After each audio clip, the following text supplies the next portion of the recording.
5 with Joey Cassata. Starring Joey Cassata. Team Jesus, my friend. No! Am I walking around park? Co-starring Ernie Palooza.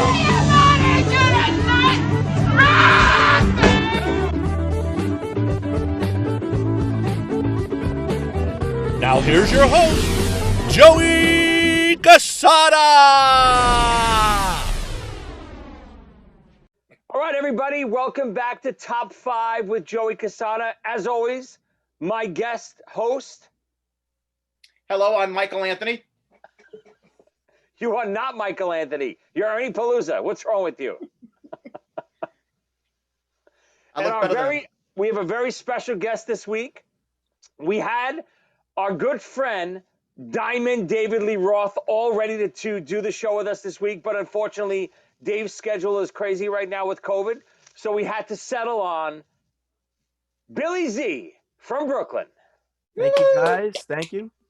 Honored to be on the show. Joey Cassata and that other guy, whoever he is. So today's topic is going to be a fun one. We had to have Billy on for this one.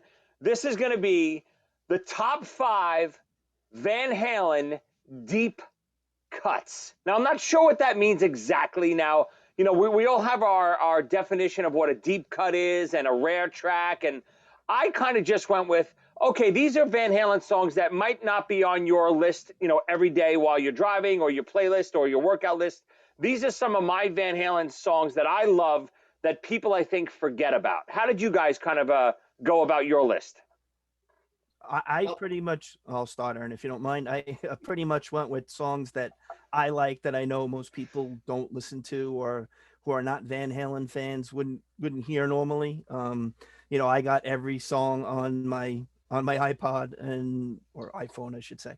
And, you know, whatever comes up, I listen to it. And there's a few that I will listen to, like I said, that a lot of people really wouldn't be into if they're looking for top Van Halen songs.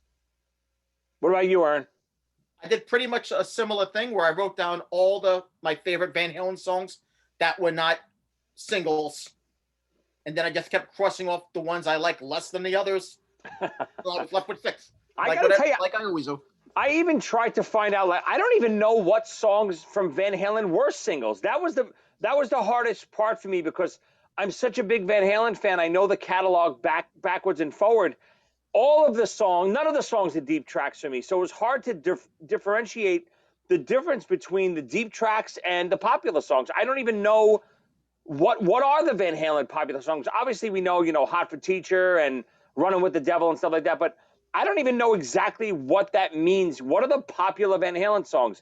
Billy, I mean, obviously, the reason why we have Billy on today, Billy is a giant Van Halen freak fan.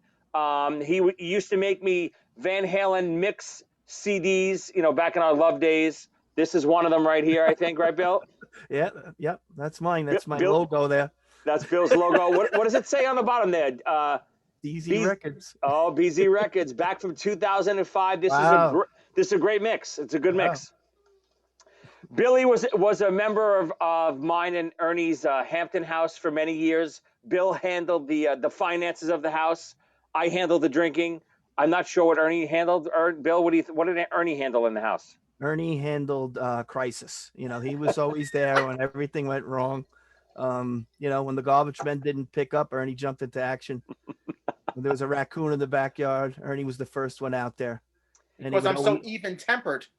That's a perfect job for me. Oh, I get a good shot of us picking out the garbage in the backyard. I'm going to post right now when we edit this episode with the white gloves. Oh, wow. That was a fun day. But again, all summer long, we were out in the Hamptons. We would always have Van Halen pumping in the backyard. You know, the girls would be miserable. They wanted all the dance music, but we had Van Halen pumping all the time, thanks to Billy's masterful mixes, which were always way better. You know, we had this other friend of our friend called Carmine, and his mixes were always garbage. They always were like 90s grunge, and he always tried to be smarter than he was, where Billy just went for the fun music. That's right. You know, you want to have a good time and laugh, not be so serious. You know, Carmine's really into Pearl Jam, which I don't think they have one fun song. You know, honestly, I mean, they're a great band, but they don't have any, you know, fun, let's go out party songs, you know? Carmine was always into, and he would always pick these rare '90s bands. And oh, have you heard the new song? It's a big one. You'll love this. And then it would start off with, you know, just depressing garbage. And then Billy would kick into Atomic Punk, and we'd all go. Anyway, so let's get to our list. We're gonna list our top 5 favorite Van Halen deep cuts. Okay, Ernie, why don't you lead us off today? Gladly, Joe. My number 5 choice, Drop Dead Legs. Ooh. Drop dead legs, pretty smile, hurts my head, gets me wild, take that steam, giant. That is a good one. And I was contemplating that one myself. But I had some other ones that beat it out. 1984, right? 1984? Actually, 1984 is one of the first albums I ever got into, thanks to Billy. Yeah. I was looking back and listening to all this stuff, trying to decide. I actually hear some AC/DC in this song. It's sort of like the riff of Back in Black, but backwards. Hello, Australia. Ernie, yeah, we looked at just so everyone knows what Ernie's talking about. We checked out our top 5 numbers today, and we're doing great. We got a lot of downloads across the world, but for some reason we got a lot of hits in Australia. So I think Ernie Palooza is a big hit down under. We gotta visit there one day, and you'll be like the Beatles arriving to America for the first time. Did you say I'm a big hit down under? Let's make sure I heard that right. Okay. I heard that correctly? Okay. But no, Drop Dead Legs is a good pick. 1984 is weird for me. Obviously, you have the big songs. You know, Hot for Teacher is probably my favorite Van Halen song ever. But I don't know the other, like the non-hits on that album. One day I'll really like, you know, I'll like Drop Dead Legs and I'll wait and all that stuff. And then the next day, to me, they're unlistenable. So that album is iffy for me. It's actually not one of my favorite Van Halen albums. All right, Bill, your turn. Let's do it. Number 5. All right. Now I'm trying to touch on all the different singers that they had. So this comes from Gary Sharon. And it's a song called Year to the Day.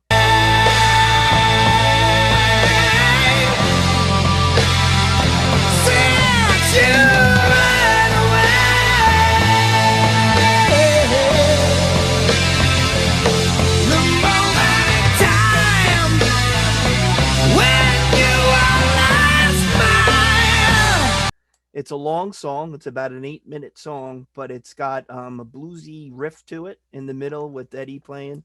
And Sharon carries, you know, he could sing. I felt he got a bad rap. You know, they tried to maybe be too much like Sammy Hagar with singing and not sticking to how he sang with Extreme. And, you know, if it would have brought him back for another album, I thought he would have been all right. But I really like the song. It's very long. It changes tempos throughout the song. And the guitar work in the middle and the solo is just really bluesy and heavy. Yeah, I don't. Van Halen 3 with Sharon, I really don't know the record. I mean, I heard it once when it came out. You know, much like all the other fans, it just didn't do much for me. So I don't know if I've ever revisited it. You know, every once in a while I hear a track come on my shuffle playlist or something, but I don't think I ever really revisited it. What about you, Ern? I never listened to it. I never will. I figured one of you guys were going to go with a Sharon track. I don't know any of them enough to put it on my list. That's for sure. Well, now you got to listen to it. All right. So my number 5, I'm going to go with, I'm a big Sammy Hagar Van Halen fan. So I love all the Sammy stuff, especially the early stuff. I'm going to go one off of OU812, and it's the leadoff track, Mine All Mine.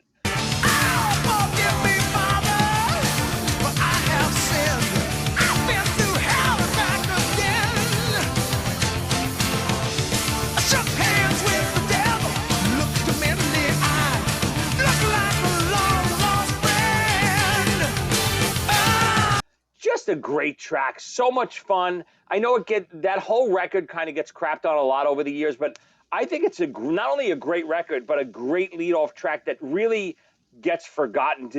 Bill, maybe you know this. I saw Hagar play a couple times live, but have you ever seen them play Mine All Mine live? Yeah, I believe Ernie. I think we went to Monsters of Rock. They played it. They played that song during Oh, that concert. I was at Giant Stadium, right, in New Jersey? Yeah, yeah. Yeah, I was at Giant that. Stadium. That Did they was. play that? I believe they did. Ernie, you could probably check it. You probably know, all knowing. I don't have that type of memory. You don't Ernie, remember what the track list? You don't have the set list for 1988's Monsters of Rock? Oh boy, no, I don't. Before Google, Bill, he would have tried to tell us the exact set list right now. You know that. And I'm also a little disappointed. I thought Ernie would be more prepared. But what are we gonna do? He's not the encyclopedia that we knew growing up, Bill. That's true. I learned a lot on this show. Ernie, I was telling a few people that, they were saying Ernie's very knowledgeable. And it's like, he does know some stuff, probably reading that 500 greatest hits while he was taking a crap on the toilet bowl. He memorized it. But some of the stuff he just makes up, and people really aren't able to question him because they don't know themselves. And he pretty convincing. He once had a guy convinced that he was a big Ranger fan until he told the guy the Rangers hadn't did this since August of '86, which everybody knows they don't play hockey in August.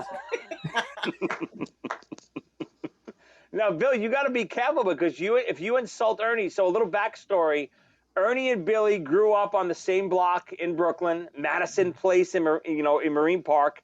And, there were times where, Ernie would insult, Billy would insult Ernie, and Ernie would throw on his leather jacket and go pound on Billy's door looking for a fight. Am I wrong, Bill? No, that's a true story. We were getting ready to go away on a trip, and Ernie wasn't going to go. And I called him out on it. And next thing I know, he heard knock on the door, and there he was. He was with his leather jacket. He was all puffed up.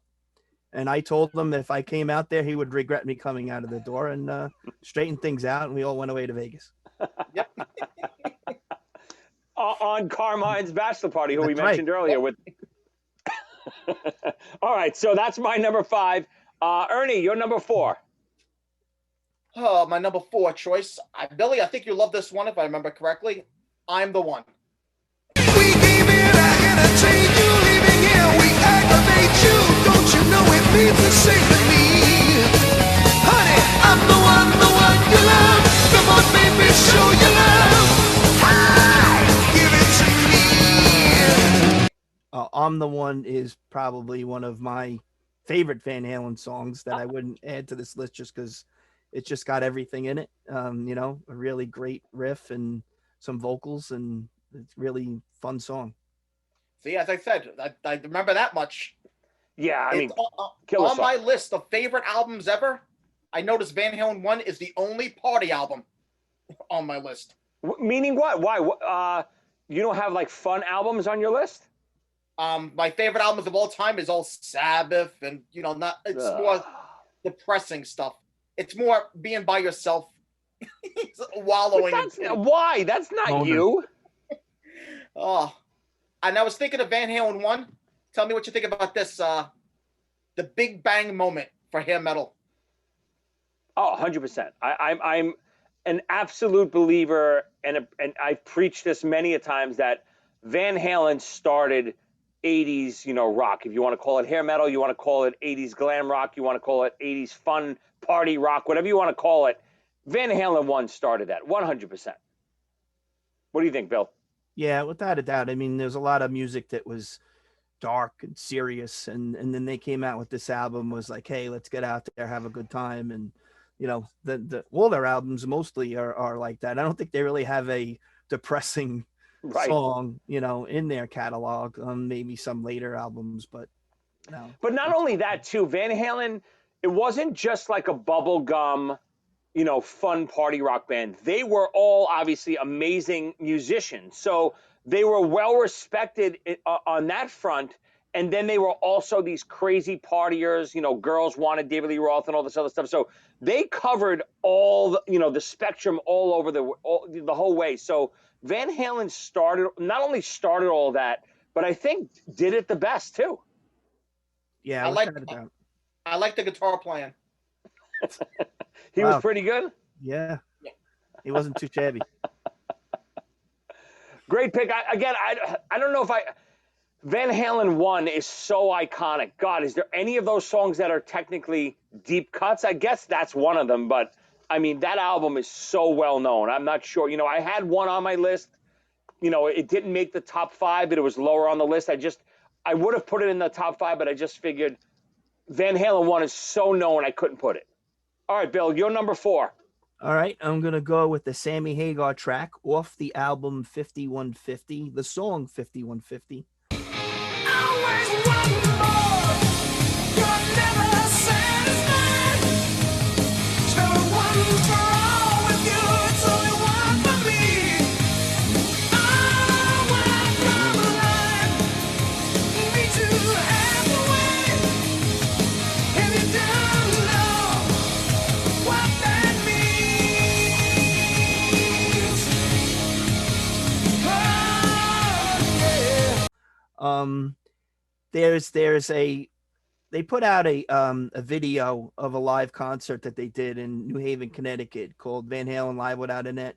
And there is a version of this song that's in it where Eddie just goes off in the middle of the song. And it's just, to me, it's one of his best solos I've ever seen. And the song itself, to me, is a lot of fun. And, you could sing along to it. It's got great guitar riffs to it. And, it's something Sammy sung. So it was one of the first songs on that album that I really liked. I mean, I thought that first album that he put out was good also, but that was one song that stuck in my head. And it really, I don't think was that popular. I don't think it really got radio play or anything like that, but I like it on my list. Yeah, that almost made my list. That's one of my favorite Van Halen records, if not my favorite. I know that might be blasphemy, but when I was introduced to Van Halen, it was 1984. It was all the videos. It was Hot for Teacher. It was Jump. It was Panama.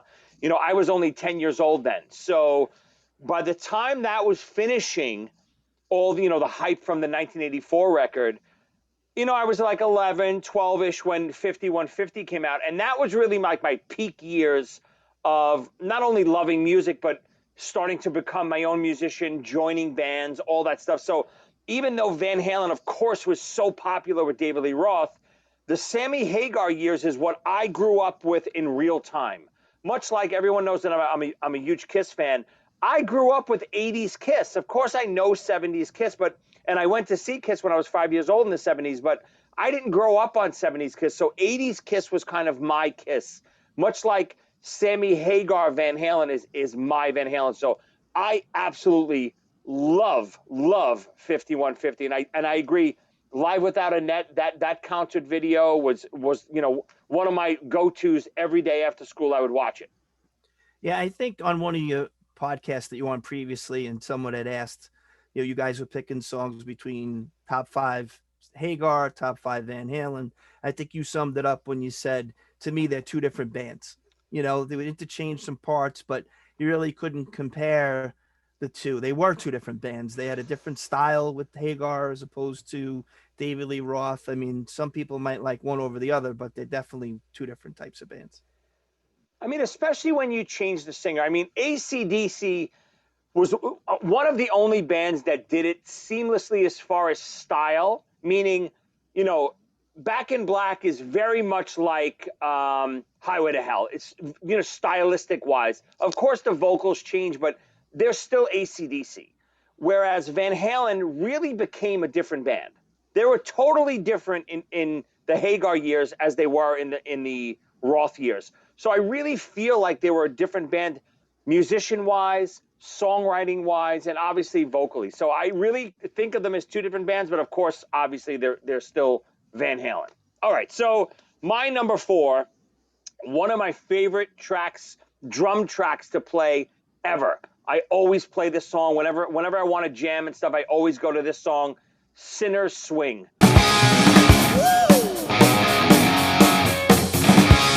I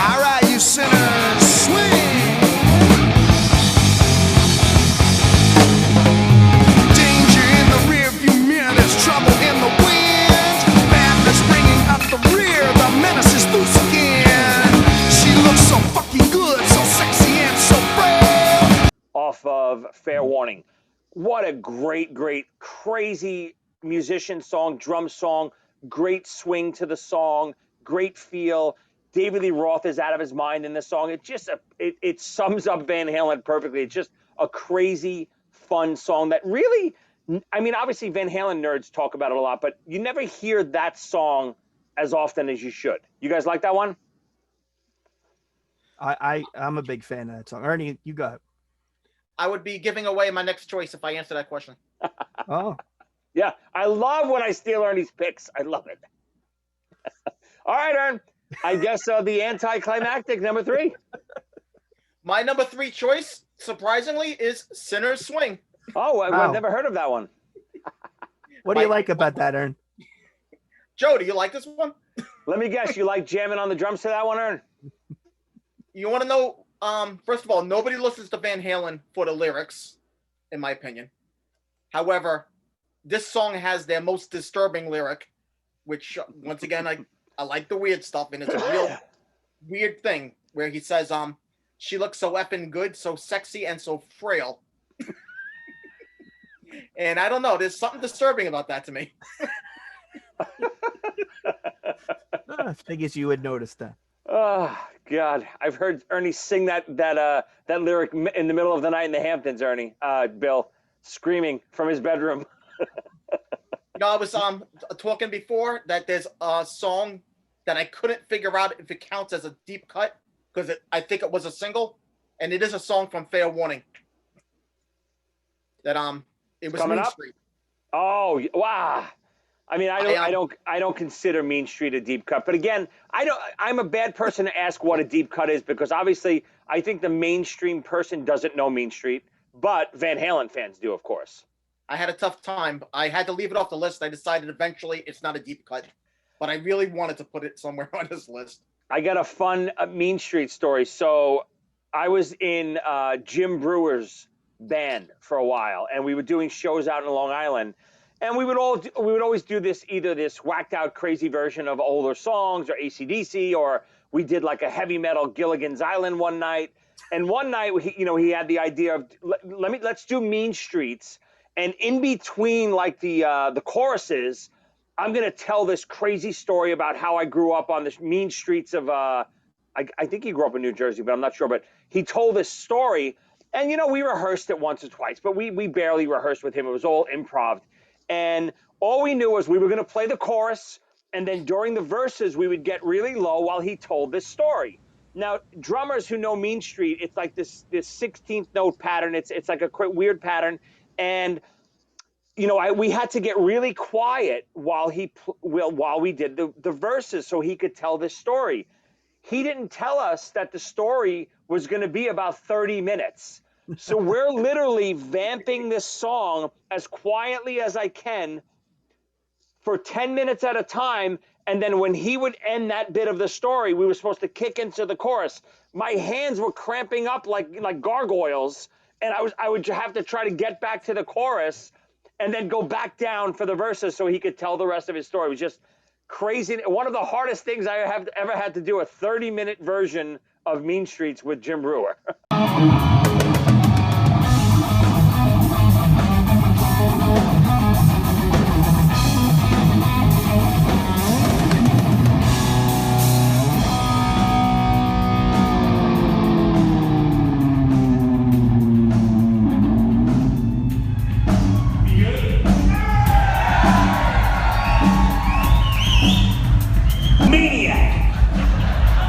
And this kid would come down the block, shirt flapping, snot dripping down. How much these guys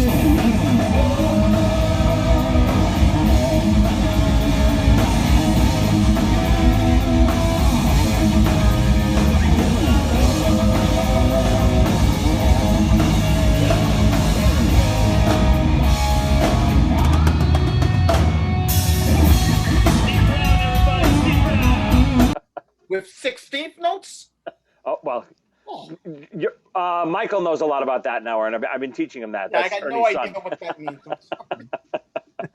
All right, what are we up to? Ernie just did Sinner Swing after copying my pick. We're up to your number 3, Bill. Wait, Billy's number 3. Yeah, number 3. I'm glad we can all count. Number 3, Romeo Delight from Women and Children First. Save it, please. Can't take it anymore. I beg you, please. Can't take it anymore. I'm taking whiskey to the party tonight, and I'm up somebody to squeeze.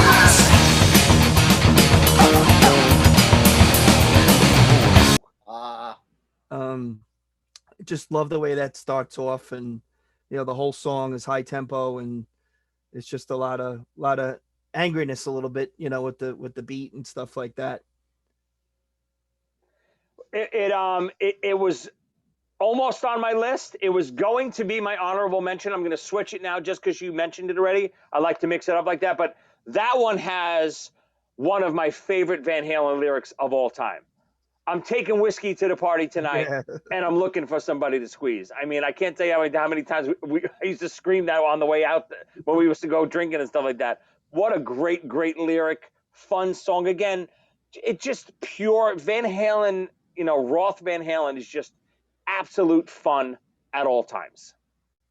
Right. And anything that involves drinking, obviously we're all, positive and love that.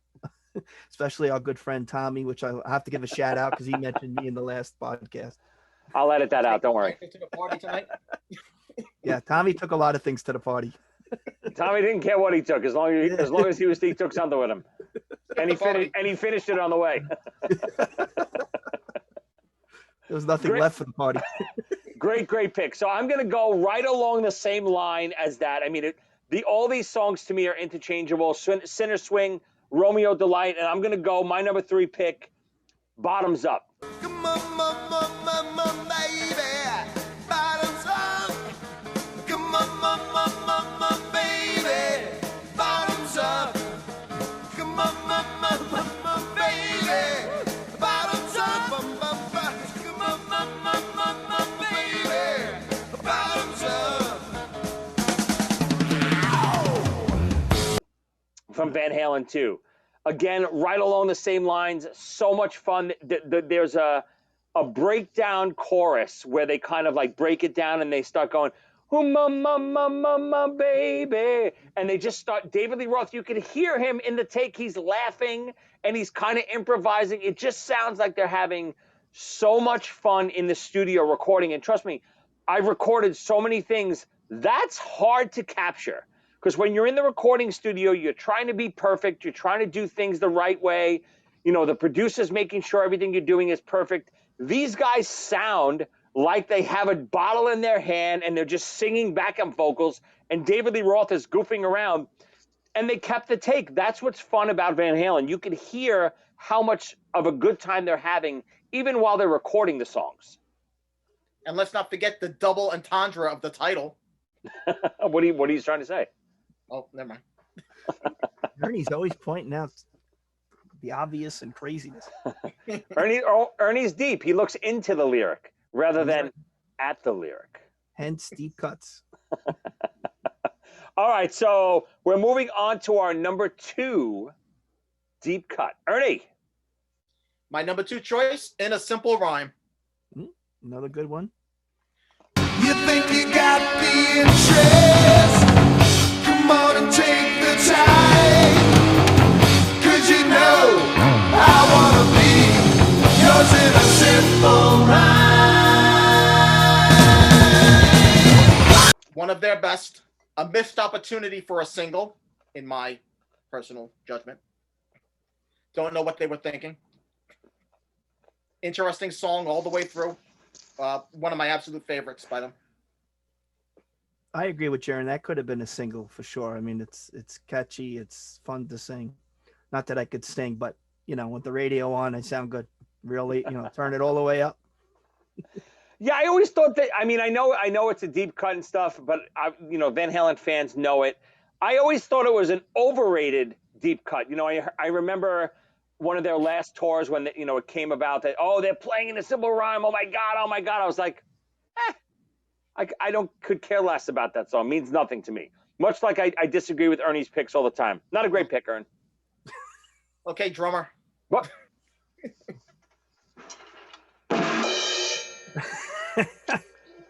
All right, Bill, you're number 2. All right, so this number 2 is off of Van Halen 1, and part of the reason I like it is I had a dream about it, and I'll tell you the dream that I envisioned with the song. But I'm on fire.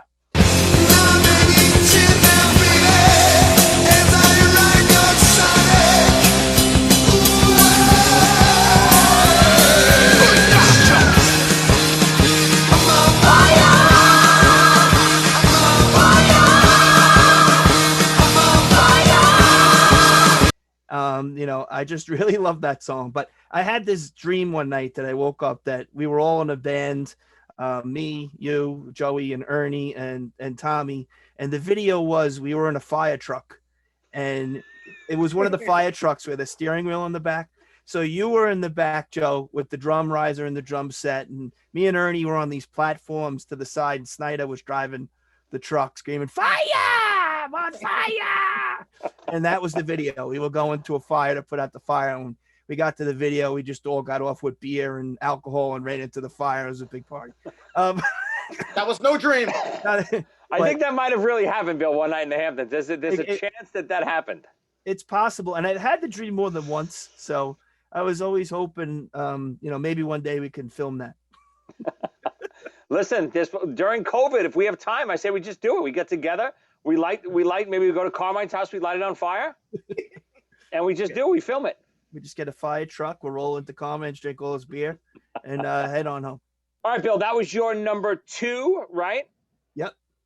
Great visual of the video. Billy, you know, not to go off subject here, but Billy did write a very Van Halen-esque song back in the day. What was the name of that song, Bill? She's Got Bombs, but no one wanted to record it for some reason. Well, I still have the lyrics. I have, you know, the basic structure of it. Anyone out there who would like to do a little quick version of She's Got Bombs, I'll send you the lyrics and kind of the breakdown of what we want. I'd love for someone to come up with it. Well, maybe we'll have it as our new theme song. It'd be great. Yeah, I mean, I did have the only thing I contribute to it from a musical standpoint was I was going to have cannons in it, actual cannons firing off during the chorus. Like, give me a little example. What would it be? You know, it's like she's got bombs, boom. You know, like there'd be a cannon go off like that. You know, but it never. You know, this was in the genre of the '80s. You know, MTV, and no one wanted to record it, so that was it. Well, any of our Australian fans out there, Ernie's Australian fans, if they're listening, if you guys want to record that for us, and maybe even film a video for us, we'd love to see it. Hey, mate. I think the Australians probably like Ernie because he's fuzzy like a koala. You know, he does look a little koala-like. You know, so I think maybe that's where he's getting it. They're getting all the hits from. Could be. All right, here we go. So my number 2 pick, I'm going to pick one off of, to me, easily the most underrated Van Halen album. It gets crapped on all the time, and it almost looks like Billy's background, and that's Diver Down. I know it has cover songs on it, blah, blah, blah, but the original songs, and the cover songs are great on it too, but the production on the album is great. It sounds sonically so good. It's really, you know, the beginning more of that party, that start of that 1984 sound a little bit. And it has so many great songs. My favorite on that record is Little Guitars. Señorita, I'm in trouble again and I can't get free. Señorita, you're exactly what the doctor ordered. Come on, talk to me. Get your sketch, got anybody in there right now could see it's you and me. What a great track. Never hear about this song ever. No one ever talks about it. And I remember growing up, always singing the chorus as a kid. And I almost didn't even remember. I actually didn't remember the real lyrics today as I was coming up with this. I remembered what I used to sing as a kid, which was, etch your sketch. Dad. You know the part I mean, right? The chorus. Yeah. I only found out what that was, and John the Greek actually had the lyrics one day, and I was along the same lines. I thought it was Etch a Sketch as well. Did you really? No way. Yeah. I thought I was the only one. Oh. Ernie, did you think it was Etch a Sketch? I don't want to comment because it's going to ruin one of my number one choice. Oh, here we go. He's stealing my picks again, Bill. And honestly, that is my all-time favorite Van Halen song. Really? Yeah, Little Guitars is my favorite Van Halen song of all time. I mean, guys, Stop saying that. but do you understand that that's why I'm the host? You get it? I look into the future, I see your picks, and I grab them. Yeah. But again, I used to sing that all the time. Etch a Sketch. It's actually catch as can, right? No, I think it's Catcher's Catch. You sure? Catch as catch? I think that's what it is. What is it? Catch as catch? No, Catch as can? What is it? Catcher's Catch. But I still sing Etch a Sketch. I don't think you're right, but what do you think it is, Billy? Catcher's Catch. I don't think so. Now I got to look it up. I think it's catch as can, catch as can. There's no can. There's no can. I'm telling you. Look it up. There's no can. It's catch as catch. I don't think so. Did I? But I'm still singing Etch a Sketch. So I don't care if it's catches catch, catches can, catch your ass, whatever it is. I'm singing Etch your sketch, Etch your sketch. I don't give a shit. I go with Etch a Sketch myself, and maybe we can get the lyrics changed. You want to know what other lyric I get wrong in the song? Did you know it says senorita? It doesn't say margarita. Yes, I did know it said senorita. Oh, okay. All right, so Little Guitars is my number 2. Now let's get to the very anticlimactic Ernie Palooza. Honorable mention? Number 1. Oh, yes, I'm sorry. Before we get to number 1, let's get to our honorable mentions. We're gonna do one honorable mention before we reveal our top pick for Van Halen deep cuts. Ernie, honorable mention. My honorable mention was Little Dreamer. No one talks about the times you cry.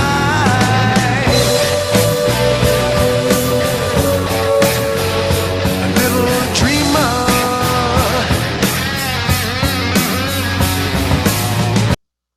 From the first album. I know I already said it's a perfect album, but this, which was a weird song, weird for them. I think it deserves to be more well-known than what it is. And people in Australia will be rushing to listen to it as we speak.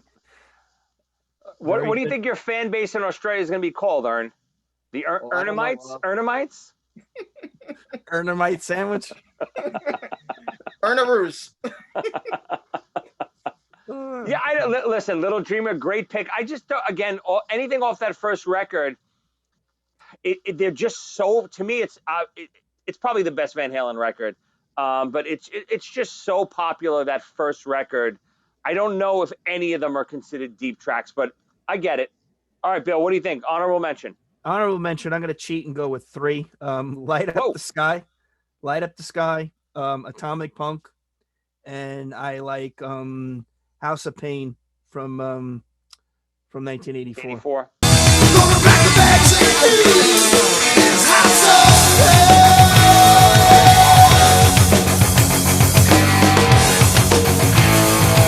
Yep. Yeah, that's definitely cheating, Bill, but we'll give it to you. You're a guest, so we'll let you have it. Odds are I won't be back, so if you hold this against me, it's all right. Well, now Light you Up the won't. Sky is a weird song for them, in my opinion. Where the chorus doesn't come to the very end, like Don't Stop Believing by Journey. It's kind of like the same weird thing. It's a weird song. Yeah, I mean, Yeah. I was just actually listening to it the other day. I mean, big fan of YouTube, and you just a lot of since Eddie has passed away, there's been so many video clips of old concerts and people just posting things, and every once in a while you just stumble on like a good quality video that's old, from the original lineup. I mean, you could just imagine, 1978 Madison Square Garden, them coming out and David Lee Roth jumping off the drum riser and just getting it going, how crazy the crowd was. Do you remember, Bill, when we were little that we made believe we were in a heavy metal band and we used to do DOA all the time? Yeah, that was our go-to. Do you remember the name of our fake group back then? I forgot the name of it. Radiation. Radiation. That's Whoa, it. nice. That's it. None of us could play anything. We were great with the wiffle ball bats and the and the spoons. That was before Carajo. Yeah. Oh, that's our band, Ern. It's not Carajo, it's Carajo. Carajo. Yeah. Either of you guys see Roth on the original run before the reunion with Van Halen? I did not. I just remember when I started to like them, Dive It Down was the first album I liked. And when I went to high school, 1984 was out. And I was too much of a sissy to go to a concert at that time. My friends would go. They went into the city and they saw them. And, I wish I could have seen that 1984 concert. But did you see the reunion tour? I did. So I've seen Van Halen. I didn't realize I was writing this down, trying to figure it out. But I've seen them 9 times, and I saw them 4 times with Roth when they came back. Nice. 1 time with Carmine. If he's ever on, ask him about that concert. It's a very interesting story. Twice with me, Bill. Right. I saw Van Halen twice with you. Thanks. Thanks. Right. Once with Roth and once with Hagar. Right. Me and Ernie saw them in Jones Beach, and we saw them with the Monsters of Rock. Jones Beach. Oh, Jones Beach. A shout out to our boy. That's an inside story. That's a good story to tell one day with the sun chair, right? I ran into him the other day, actually. Where? I was coming out of he lives in the neighborhood. I was going to get some food, and I had my shopping cart and walking in the store. I'm like, we're old men now, right? So we go shopping, and Ricky came walking out the other way and blocked my cart, so I couldn't go in. I guess he saw you right away, or did he just block a random person's cart? No, he saw me right away. Jones Beach. All right, I got it. All right, so I got a funny Roth story. So obviously some of our listeners have seen my old show Z-Rock. So on one of the episodes in, I think it was season 1, I think it was, the end of season 1, we're playing in Mohegan Sun Casino, and the storyline, and David Lee Roth was supposed to be on the episode with us. So the storyline is we're playing the casino at Mohegan Sun, and we're opening for Joan Rivers, and David Lee Roth is also at the casino. And actually, Van Halen was actually playing the Mohegan Sun the same night as we were filming. So Dave was going to be there. That's actually why we filmed the weekend we filmed. It was all predicated around Van Halen's schedule. And the end of the episode called for Joan Rivers to be, we all get into, if anyone's ever seen the episode, we all get into our own shenanigans. We get thrown out of the casino for each one of the band members of ZO2, which is right there, which you can get at zo2.com. Shameless plug. Each member kind of gets into trouble at the casino, and we get thrown out of the casino, blowing our chance to open up for Joan Rivers on this tour. And, Joan is mad at us because we blew our opportunity, where, it's revealed at the end that Joan is in David Lee Roth's dressing room doing the same shenanigans that we were all caught doing. And the scene called for Dave to film this fun scene, with, kind of sexual scene with 75-year-old Joan Rivers. And it was going to be magical. But the day of filming, Van Halen got into Mohegan really late, and they had to do sound check, blah, blah, blah. Long story short, Dave couldn't do the filming. So luckily they at least let us film near David Lee Roth's dressing room. And we just have a shot of Joan coming out of the dressing room, kind of wiping her mouth like she just did something with David Lee Roth. The one thing I can't figure out is, the whole time I was looking for you guys, I was looking for Aunt Joan too. Now I know what you 3 morons were doing, but what was she up to?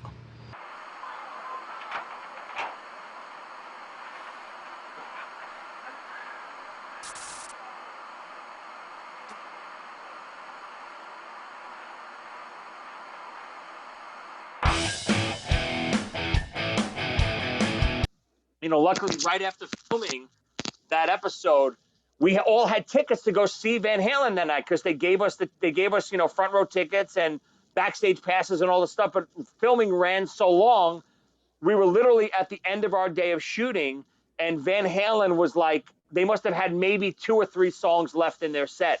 And, the producers called cut on the last scene and wrapped for the day. And they said, if you guys still want to go, here are the tickets, run over to the arena, which was in the same building as us if we wanted to go. So obviously the guys in ZO2, we all ran as fast as we could through Mohegan Sun to jump into the front row to watch the end of Van Halen's set. And Jay Okerson, who was on Z-Rock with us, the comedian, he just filmed the last scene of this episode in a woman's golf outfit. That's what he was wearing in the scene. And he's standing there, who is also a big Van Halen fan, and he has his ticket, and he's contemplating, he goes, do I go watch Van Halen from the front row in my women's golf outfit with a skirt and all, or do I just say, screw it, I'm not going? And he I don't know why, but he said screw it, he didn't come with us. So he was too embarrassed to come and see Van Halen front row with us with his women's golf outfit on. You got to go with the golf outfit on. I mean, of course. How could you miss that, Dave would have probably seen him in the front row and went crazy, maybe pulled him up, right? Yeah, you never know. All right, so my honorable mention, I had a lot too, Bill, and I'm gonna use a Billy tactic here. I'm gonna go with 2 of them. I'm gonna say, again, off my biggest underrated Van Halen record, Diver Down. I'm gonna go with Secrets from Diver Down, and I'm gonna go with Out of Love Again on Van Halen 2. Ooh, living out, treat me like a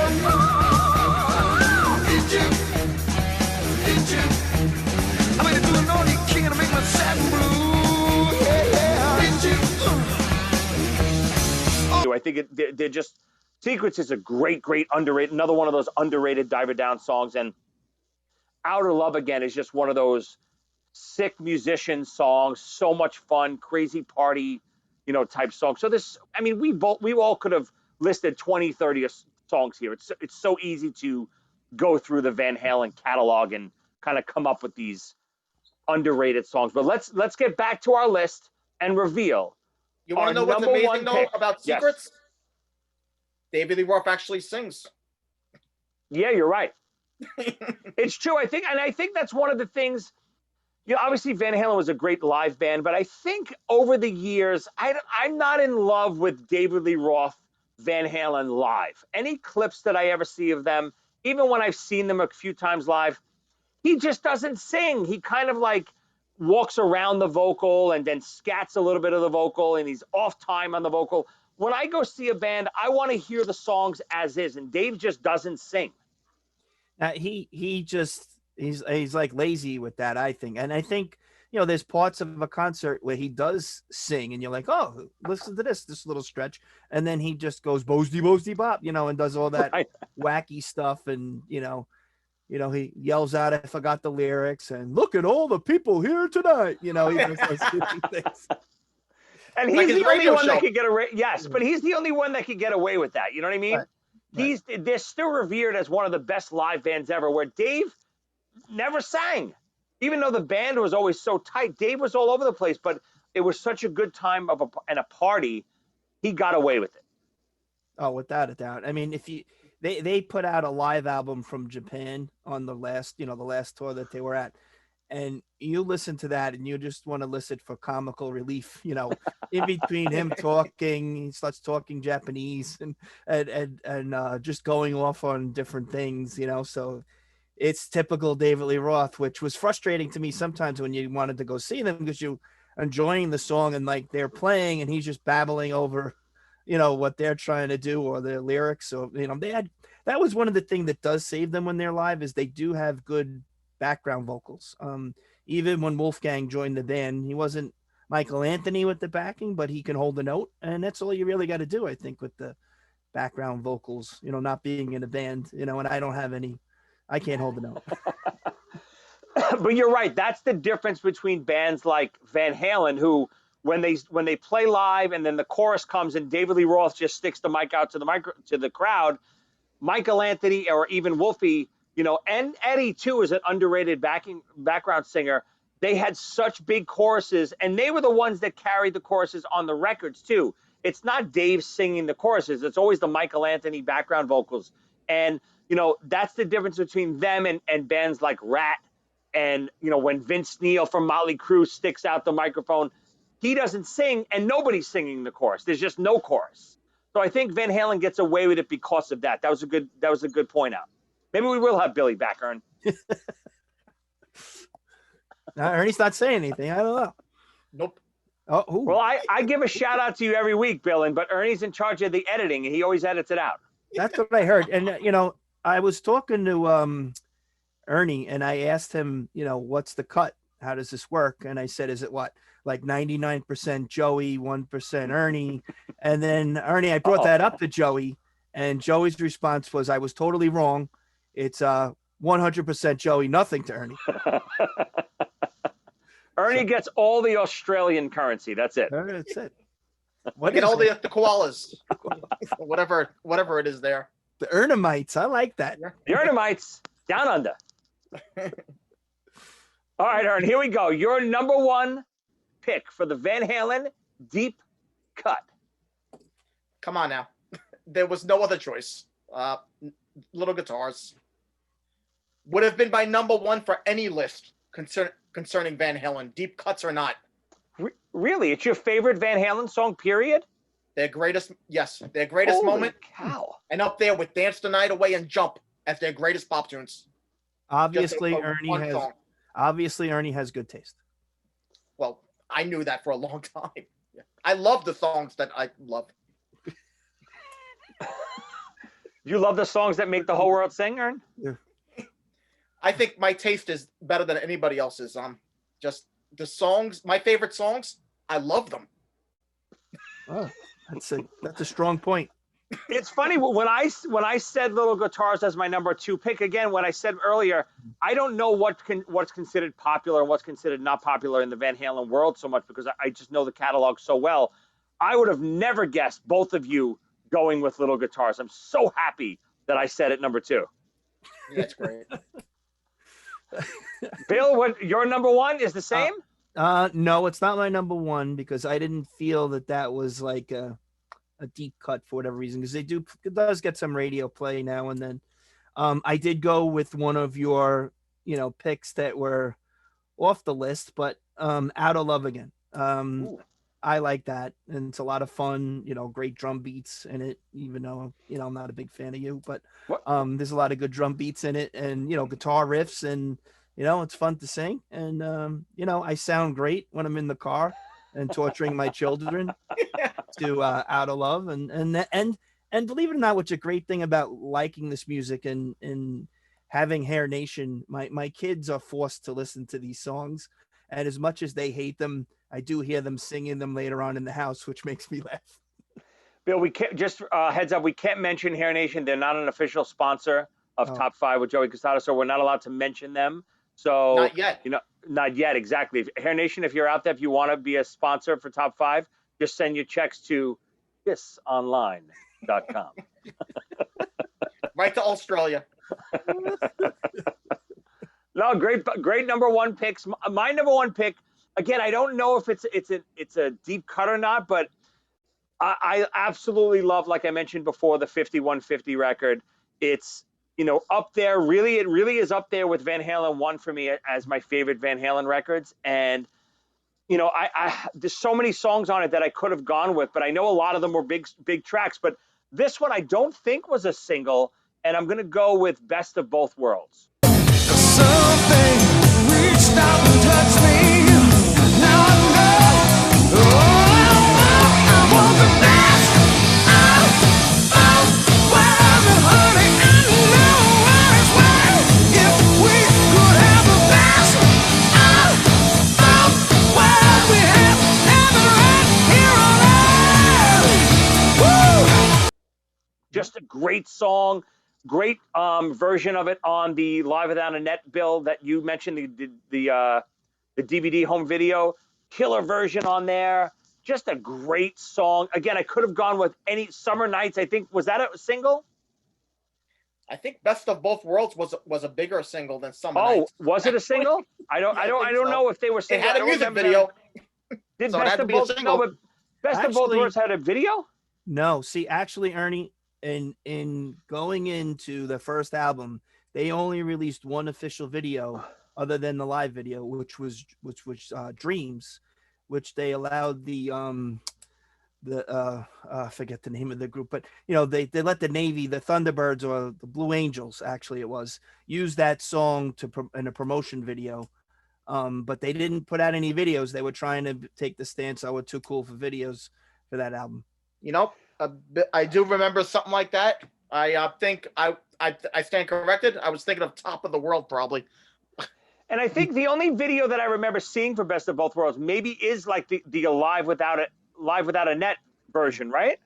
Yeah, I mean, to me, like, they had no other live videos, before they became that album. And when they put out that live video, it was so good. I mean, just how they changed songs around from the album and they added things in, and Eddie's guitar playing and watching Eddie play next to Sammy. I mean, Sammy Hagar is a decent guitar player. The last song that they're in there and they're just doing one way to rock, one way to rock, whatever. They're both battling each other. They were going back and forth. Eddie's playing it, and then Sammy would play.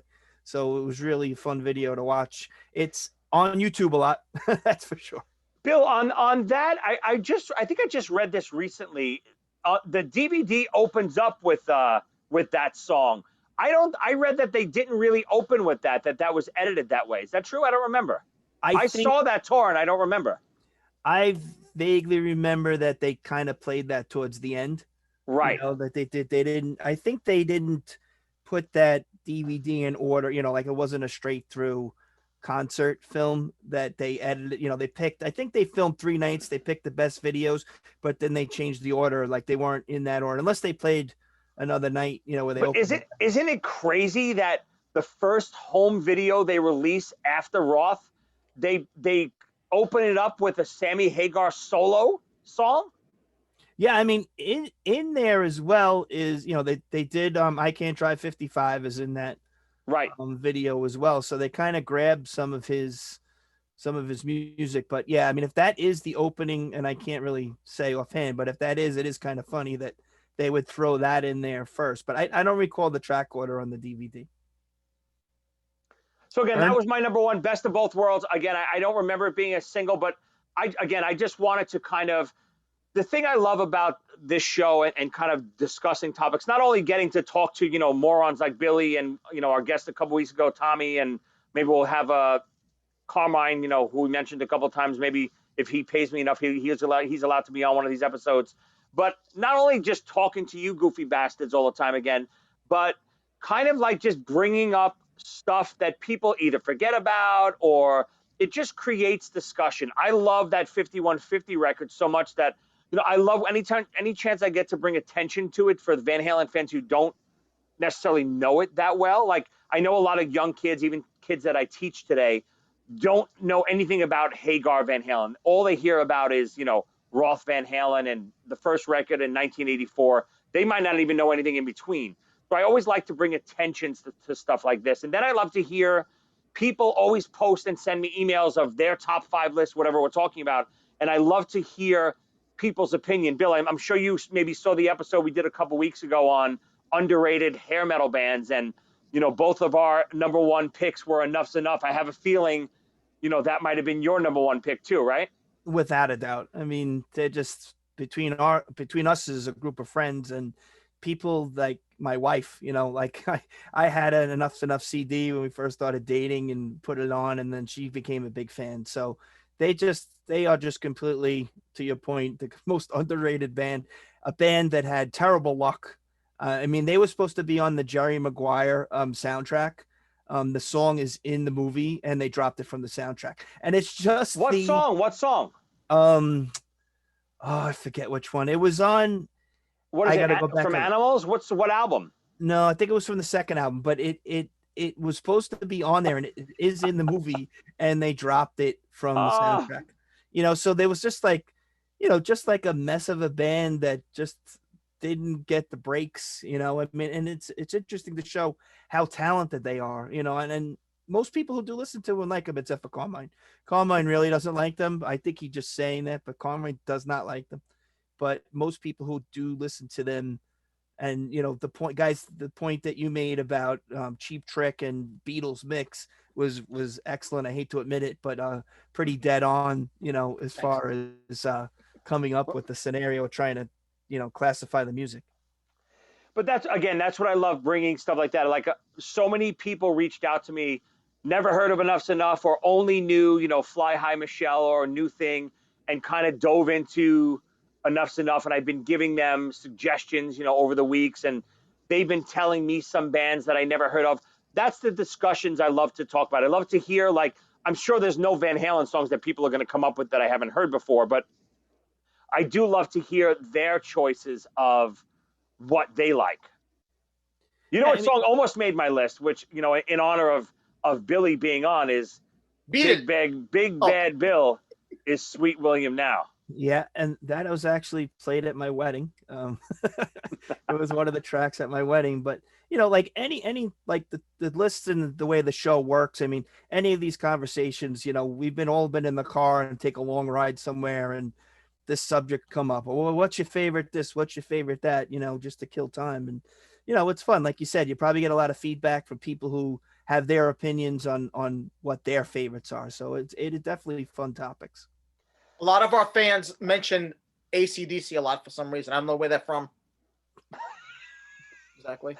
He's looking, hear him playing to his Australian crowd, Bill? You hear this? Yeah. I'm going solo. I'm moving there. What's next? Top 5 Men at Work songs. Maybe we get Colleen to buy him a one-way ticket. We ship him off to Australia. That's it. Are you allergic to Vegemite, Ern? You ever heard of a horror movie, Henry, Portrait of a Serial Killer? I did No. not. Enough's Enough is on the sound is in that movie. One of their songs, anyway. That's why we've never heard of it. Poor Enough's Enough. That's the luck they get. That's the soundtrack they get on. I was watching that movie years ago, and I hear finger on it. Really? There.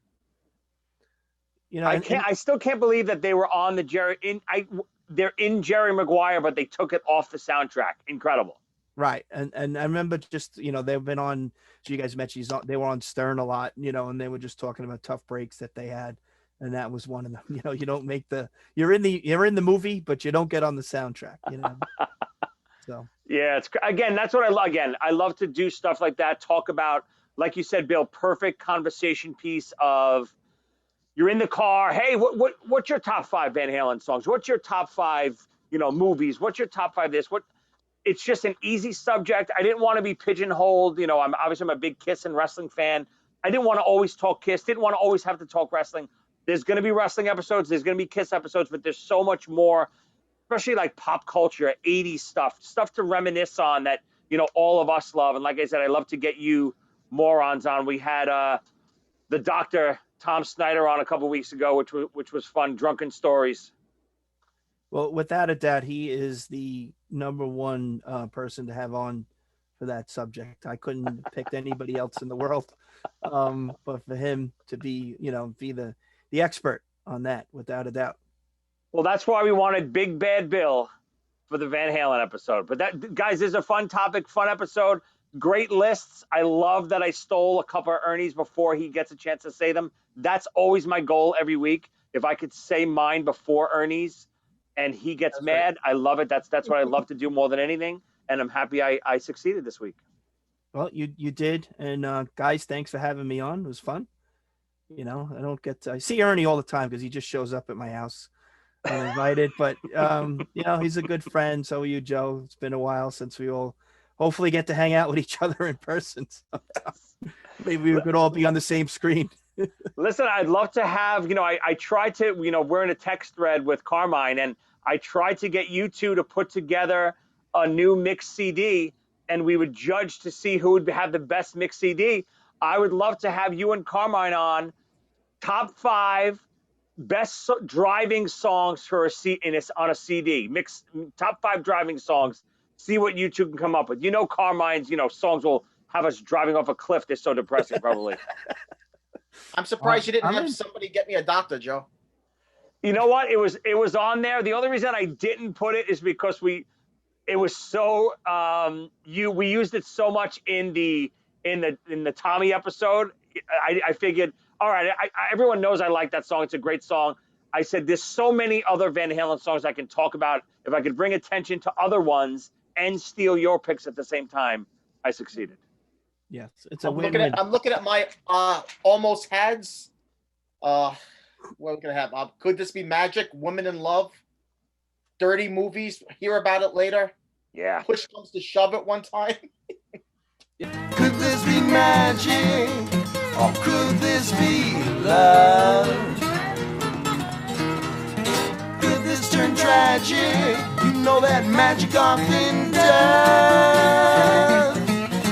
And I see. Yeah, I mean, there's a lot of tracks that, like on a greatest hits album, they wouldn't have put they wouldn't have put that song on. There was only one Hagar song that almost made it. It's What? 5150.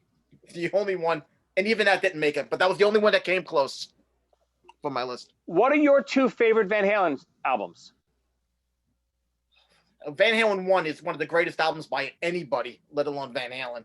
Agreed. My second favorite, I want to think about that for a moment. Bill? Van Halen 1, I think, has got to be every Van Halen's fan's favorite. Number 2, I mean, to your point of being underrated, I do like Diver Down. There's a lot of fun stuff on that, to some covers, but it's got a good array of different types of music on it, so I kind of like that. Diver Down is half of an album. It is. What is it, 10 minutes, the whole album? Nah, but that's the rap that it always gets. If you go listen to that record back to front, it is dynamite. Yeah, but you don't get anywhere. You're not going to get far in the car. Yeah, but look at all the Beatles songs. I mean, they were all short songs. I mean, but they put 14 songs on an album. Well, yeah, but if you really look it up, someone post the running time of Diver Down compared to Van Halen 1, or there's 8, 9, 10 songs max on all these records. Back in the 70s and the 80s, that's all it was. Before CDs, it was 8, 9, 10 songs. That's what you got. I can't think of my second favorite. I got to really think about it for a while. All right, why don't you come back to us? Maybe 2.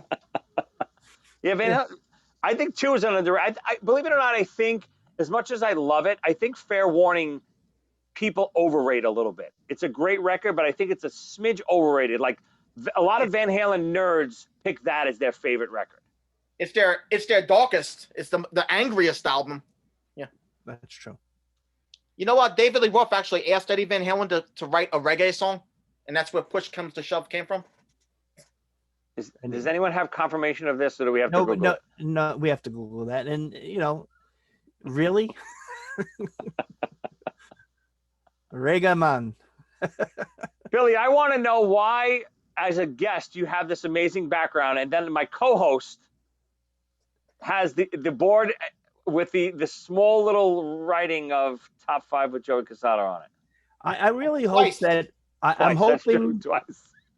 I'm hoping that the episodes you filmed so far that I do have the best background.